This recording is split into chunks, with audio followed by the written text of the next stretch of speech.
روزی کی تلاش ساری تعریف اللہ رب العزت کے لیے ہے، اور درود و سلام تمام نبیوں کے سردار حضرت محمد صلی اللہ علیہ وسلم اور آپ کے سب صحابہ پر۔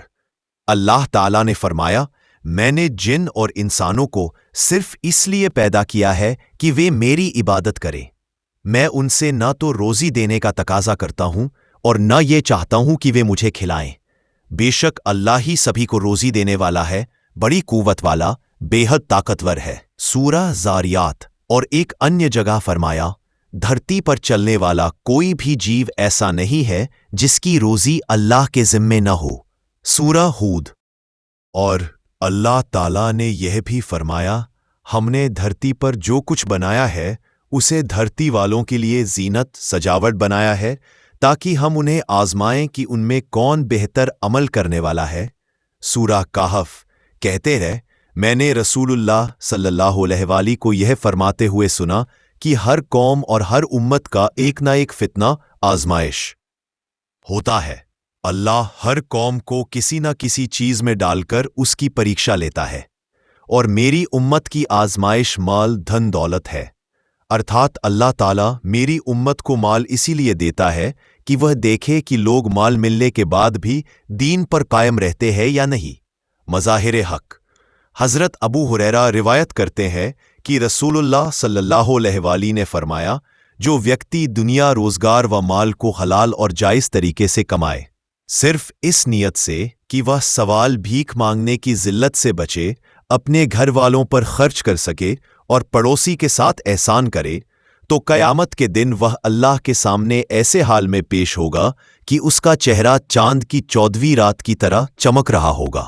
اور جو ویکتی دنیا کو اس نیت سے حاصل کرے کہ مال زیادہ ہو، لوگوں پر رعب جمائے، دکھاوا کرے، تو وہ اللہ تعالیٰ سے ایسے حال میں ملے گا کہ اللہ تعالیٰ اس پر غضب ناراضگی فرمائیں گے۔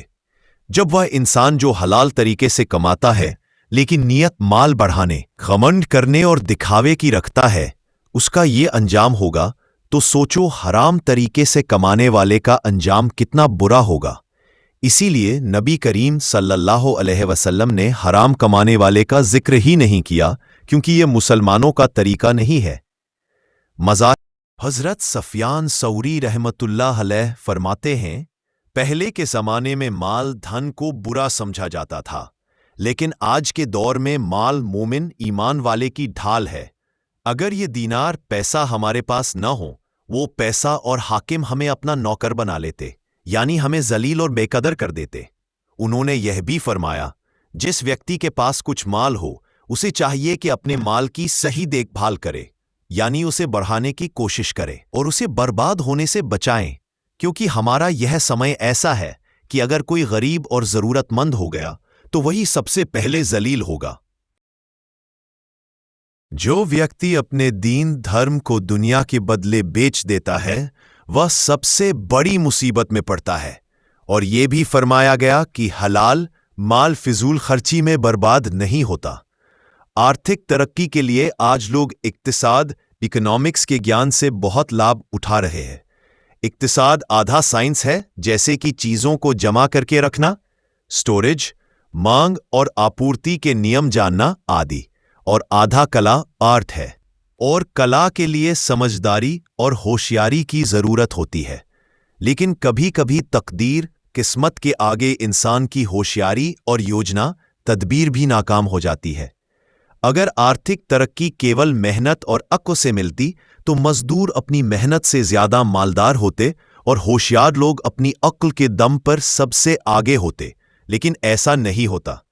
روزی حاصل کرنے کے معاملے میں ایمان والوں کو چاہیے کہ وہ شریعت کے قانون کے انوسار عمل کرے، جسے شریعت میں معاملات لین دین کے طریقے کہا جاتا ہے۔ معاملات کا گیان جاننا ضروری ہے۔ اس سلسلے میں بہشتی زیور کا 5واں حصہ اور صفائی معاملات کو پڑھنا اور سمجھنا چاہیے۔ آج کی ارتھ ویوستھا اکنامکس۔